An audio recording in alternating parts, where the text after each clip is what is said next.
Долно Лисиче за прв пат ќе се изгради спортска сала во рамките на подрачното основно училиште Гоце Делчев. Салата ќе има површина од 650 квадратни метри, а градежните работи ќе траат 10 месеци. Проектот е финансиран од Министерството за образование и наука со вредност од речиси 32 милиони денари. Градежните активности започнаа со поставување на камен темелник на настанот на кој присуствуваа премиерот Христијан Мицковски и министерката за образование Весна Јаневска. Повеќе од 200 ученици од ова училиште конечно ќе добијат соодветни услови за часови по физичко и здравствено образование.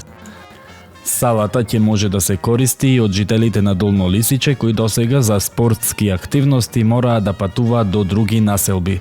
Овој проект е дел од поголемата инвестиција на Министерството за образование и наука кое вложува околу 2 милиарди денари во изградба на 30 на капитални објекти низ државата.